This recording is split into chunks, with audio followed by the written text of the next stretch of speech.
Sir ಇದೀಗ ಸರ ಮತ್ತೊಂದು ತಮ್ಮ ಹೇಳಿಕೆ ಇದಾಗ್ತಾ ಇದೆ. ಲವ್ ಜಿಯಾದ್ಗೆ ನನ್ನ ಮಗಳು ಬಲಿಯಾಗಿದ್ದಾಳೆ. ಎಷ್ಟು ಮಟ್ಟಿಗೆ ಸತ್ಯ ಸರ್? ಖಂಡಿತ ಸುಳ್ಳು ಸರ್. ಯಾವ ಕಾರಣಕ್ಕೂ ಆ ರೀತಿ ಇಲ್ಲ. ಇವರೆಲ್ಲ ಅದನ್ನು ಕ್ರಿಯೇಟ್ ಮಾಡ್ತಾ ಇದ್ದಾರೆ.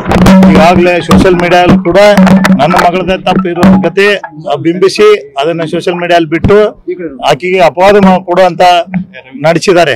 ಆಕ್ಚುಲಿ ಆಕೆಗೆ ಆತ್ಮಕ್ಕೆ ಶಾಂತಿ ಕೊಡುವಂತ ಕೆಲಸ ಮಾಡಿ ಆಕೆಗೆ ಆಲ್ರೆಡಿ ಒಂದು ಎನ್ಕೌಂಟರ್ ಮಾಡಿ ಅವನ್ನ ಗಲ್ಗೇರಿಸಿದ್ರೆ ಹಾಗೆ ಆತ್ಮಕ್ಕೆ ಶಾಂತಿ ಸಿಗ್ತದೆ ನಮ್ಮ ಎರಡು ಬೇಡಿಕೆ ಇದ್ದು. ಅಂತದ್ರಾಗಿಂತ ಹೇಳಿಕೆ ಕೊಟ್ರೆ ನನಗೇನು ಅನ್ಸತಿ, ಇವರು ಈ ರೀತಿ ಹೇಳಿಕೆ ಕೊಡೋದ್ರಿಂದ ಆಕಿನ ಆತ್ಮಕ್ಕೆ ಶಾಂತಿ ಕೊಡುವಂತ ಕೆಲಸ ಮಾಡ್ತಾ ಇಲ್ಲ. ಈಗಾಗಲೇ ಅನೇಕ ಮುಖಂಡರು ನಮ್ಮ ಬಿಜೆಪಿ MLA ಗಳು ಕೂಡ ಬಂದಿದ್ರು. ಯತ್ನಾಳ್ ಸಾಹೇಬರು ಬಂದಿದ್ರು, ಮಹೇಶ್ ತೆಂಗಿನಕಾಯಿ ಅವರು ಕೂಡ ಬಂದಿದ್ರು. ಈ ರೀತಿ ನಮ್ಮ ಆಗ್ಬಾರ್ದು, ಈ ರೀತಿ ಘಟನೆ ಆಗ್ಬಾರ್ದು, ತಾವೆಲ್ಲ ಎಚ್ಚರ ವಹಿಸೋಸ್ಕರ ಹಾಗೆ ನಾವೆಲ್ಲ ನಿಮ್ ಜೊತೆಗೆ ಅದೇವಿ. ಅದಕ್ಕೆ ದಯಮಾಡಿ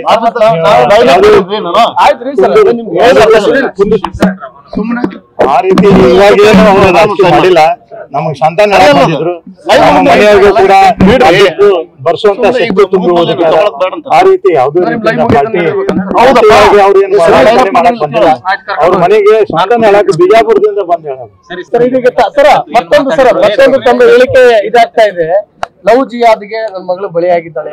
ಎಷ್ಟು ಮಟ್ಟಿಗೆ ಸತ್ಯ ಸರ್? ಖಂಡಿತ ಸುಳ್ಳು ಸರ್. ಯಾವ ಕಾರಣಕ್ಕೂ ಆ ರೀತಿ ಇಲ್ಲ. ಇವರೆಲ್ಲ ಅದನ್ನು ಕ್ರಿಯೇಟ್ ಮಾಡ್ತಾ ಇದ್ದಾರೆ. ಈಗಾಗಲೇ ಸೋಷಿಯಲ್ ಮೀಡಿಯಾದಲ್ಲಿ ಕೂಡ ನನ್ನ ಮಗಳದೇ ತಪ್ಪಿರೋ ಕತೆ ಬಿಂಬಿಸಿ ಅದನ್ನ ಸೋಷಿಯಲ್ ಮೀಡಿಯಾದಲ್ಲಿ ಬಿಟ್ಟು ಆಕೆಗೆ ಅಪವಾದ ಕೊಡುವಂತ ನಡೆಸಿದ್ದಾರೆ. ಆಕ್ಚುಲಿ ಆಕೆಗೆ ಆತ್ಮಕ್ಕೆ ಶಾಂತಿ ಕೊಡುವಂತ ಕೆಲಸ ಮಾಡಿ ಆಕೆಗೆ ಆಲ್ರೆಡಿ ಒಂದು ಎನ್ಕೌಂಟರ್ ಮಾಡಿ ಅವನ್ನ ಗಲ್ಗೇರಿಸಿದ್ರೆ ಹಾಗೆ ಆತ್ಮಕ್ಕೆ ಶಾಂತಿ ಸಿಗ್ತದೆ ನಮ್ಮ ಎರಡು ಬೇಡಿಕೆ ಇದ್ದು. ಅಂತದ್ರಾಗಿಂತ ಹೇಳಿಕೆ ಕೊಟ್ರೆ ನನಗೇನು ಅನ್ಸತಿ, ಇವರು ಈ ರೀತಿ ಹೇಳಿಕೆ ಕೊಡೋದ್ರಿಂದ ಆಕಿನ ಆತ್ಮಕ್ಕೆ ಶಾಂತಿ ಕೊಡುವಂತ ಕೆಲಸ ಮಾಡ್ತಾ ಇಲ್ಲ. ಈಗಾಗಲೇ ಅನೇಕ ಮುಖಂಡರು ನಮ್ಮ ಬಿಜೆಪಿ MLA ಗಳು ಕೂಡ ಬಂದಿದ್ರು. ಯತ್ನಾಳ್ ಸಾಹೇಬರು ಬಂದಿದ್ರು, ಮಹೇಶ್ ತೆಂಗಿನಕಾಯಿ ಅವರು ಕೂಡ ಬಂದಿದ್ರು. ಈ ರೀತಿ ನಮ್ಮ ಆಗ್ಬಾರ್ದು, ಈ ರೀತಿ ಘಟನೆ ಆಗ್ಬಾರ್ದು, ತಾವೆಲ್ಲ ಎಚ್ಚರ ವಹಿಸೋಸ್ಕರ ಹಾಗೆ ನಾವೆಲ್ಲ ನಿಮ್ ಜೊತೆಗೆ ಅದೇವಿ. ಅದಕ್ಕೆ ದಯಮಾಡಿ